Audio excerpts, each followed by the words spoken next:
Ustaz, bolehkah mengucapkan niat ketika mau sholat atau wudhu seperti nawaitu?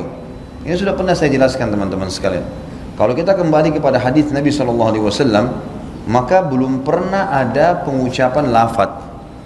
Tidak pernah ada satupun hadis Nabi SAW yang berbunyi nawaitu shoma ghadin, usolli fardhu salatid duhur, nawaitul wudu. Ini tidak pernah ada lafaz hadisnya. Dari mana ini? Ini dari teman-teman kita yang menisbatkan diri kepada mazhab Syafi'iyah di Mesir, tepatnya di Al-Azhar. Disusunlah, mereka mengatakan niat itu harus ya supaya orang itu tidak lupa dan jelas dia ucapkan dengan lisannya. Lalu disusunlah niat-niat itu.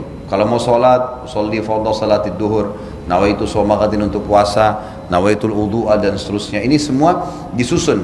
Mereka pun mengatakan dalam buku-buku mereka, ini adalah niat pelengkap, bukan niat asas. Niat asas dalam hati. Kalau ada seseorang mengucapkan dengan lisannya nawaitu shoma ghadin usolli fardhu salatid duhur, tapi hatinya enggak niat sholat, enggak diterima. Tapi kalau ada orang niat dalam hatinya memang mau sholat duhur dan dia lupa ucapkan usolli fardhu salatid duhur, diterima sholatnya karena asas niat adalah hati. Ini pendapat yang menisbatkan diri kepada Syafi'iyah, adanya niat dengan lisan tapi itu pelengkap, bukan itu asas. Bukan itu asas gitu kan. Kalau jumhur ulama, Imam Ahmad, Imam Malik, Imam Abu Hanifah mengatakan tidak ada niat kecuali dalam hati. Seperti contoh, Bapak Ibu tadi mau sholat isya, begitu iqamah kita berdiri di shaf. Bukankah dalam hati kita sudah niat mau sholat isya? Kan tidak mungkin sholat maghrib, tidak mungkin sholat subuh, tidak mungkin. Sama pada saat kita berdiri di shaf belakang jadi makmum, ada imam, kita di belakang, bukankah sesuatu niat jadi makmum?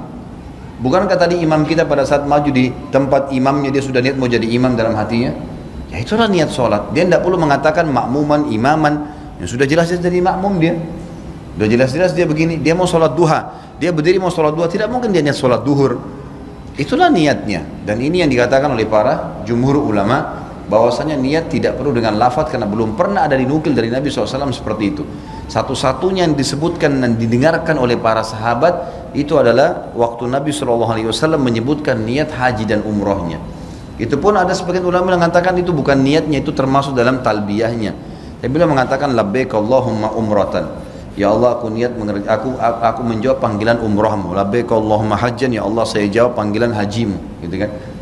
Jadi Allah alam, yang saya melihat pribadi, saya melihat dari apa yang telah dituliskan para ulama ini, kita kembali kepada jumhur ulama yang mengatakan tidak ada lafaz niat, karena dalam pemahaman pun ini bukan dari Imam Syafi'i ya, dari pengikut Imam Syafi'i yang datang setelahnya ya.